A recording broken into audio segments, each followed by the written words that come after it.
ನಿಮ್ಮ ಸತ್ಯ ಯುನಿಲೆಟ್ ಅಲ್ಲಿ ಫುಲ್ ಮೂನ್ ಸೇಲ್ ಮೇ 31 ಒಂದಿನ ಮಾತ್ರ.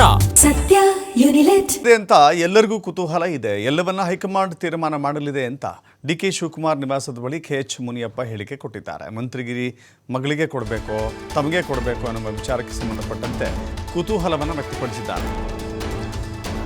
KH ಮುನಿಯಪ್ಪ ಅವರು ಸಿದ್ದರಾಮಯ್ಯ ಸಂಪುಟದಲ್ಲಿ ಸಚಿವರಾಗಿದ್ದರು.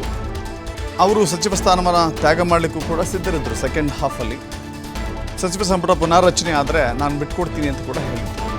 ತಮ್ಮ ಪುತ್ರಿ KGFನ ಶಾಸಕಿ ರೂಪಾ ಶಶಿಧರ್ ಅವರಿಗೆ ಸ್ಥಾನಮಾನ ಕೊಡಬೇಕು ಅನ್ನುವ ನಿಟ್ಟಿನಲ್ಲಿ ಆ ಒಂದು ಚರ್ಚೆ ಇತ್ತು.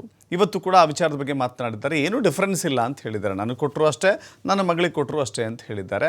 ಹೈಕಮಾಂಡ್ ತೀರ್ಮಾನವೇ ಅಂತಿಮ. ಇನ್ನು ಸಿದ್ದರಾಮಯ್ಯ ಅವರಿಗೆ ವಿಶೇಷ ಧನ್ಯವಾದಗಳು ಅಂತ ಹೇಳಿದ್ದಾರೆ. ಅಧಿಕಾರದಲ್ಲಿದ್ದಾಗ ಅವರು ಉತ್ತಮವಾಗಿ ಕೆಲಸ ಮಾಡಿದ್ದಾರೆ, ಸುಸೂತ್ರವಾಗಿ ಎಲ್ಲವನ್ನು ಕೂಡ ಒಟ್ಟಾಗಿ ನಡೆಸಿಕೊಂಡು ಹೋಗಿದ್ದಾರೆ, ಅವರಿಗೆ ಎಲ್ಲ ಕ್ರೆಡಿಟ್ ಸಿಗುತ್ತೆ ಅಂತ ಹೇಳಿ KH ಮುನಿಯಪ್ಪ ಮೆಚ್ಚುಗೆಯ ಮಾತುಗಳನ್ನು ಆಡಿದ್ದಾರೆ.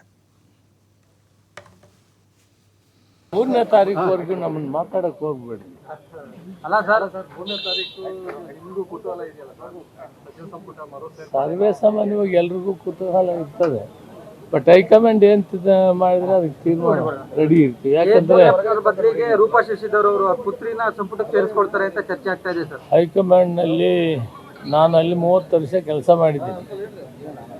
ನನಗೇನು ಡಿಫರೆನ್ಸ್ ಇಲ್ಲ. ಹೈಕಮಾಂಡ್ ಏನು ತೀರ್ಮಾನ ತಗೊಂಡ್ರೆ ಅದಕ್ಕೆ ಬದ್ಧವಾಗಿರ್ತೀವಿ. ಒಟ್ಟಿನಲ್ಲಿ ಒಂದು ಬದಲಾವಣೆ ಆಗಿದೆ. ಸನ್ಮಾನ್ಯ ಸಿದ್ದರಾಮಯ್ಯನವ್ರಿಗೆ ನಾವು ವಿಶೇಷವಾಗಿ ಧನ್ಯವಾದಗಳು ಅಂತ.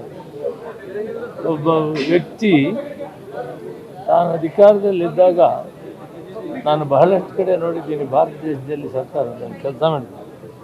ಇಷ್ಟು ಸಮಾಧಾನವಾಗಿ ಅವರೇ ಪ್ರಪೋಸ್ ಮಾಡಿದ್ದೀನಿ ಕೆಲಸ ಮಾಡೋದಕ್ಕೆ ಅವರಿಗೆ ನಾವು ಧನ್ಯವಾದಗಳನ್ನ ಎಷ್ಟು ಹೇಳಿದ್ರು. ಆದ್ದರಿಂದ ಪಾರ್ಟಿ ಸುಗಮವಾಗಿ ನಡ್ಕೊಂಡು ಹೋಗ್ತಾರೆ.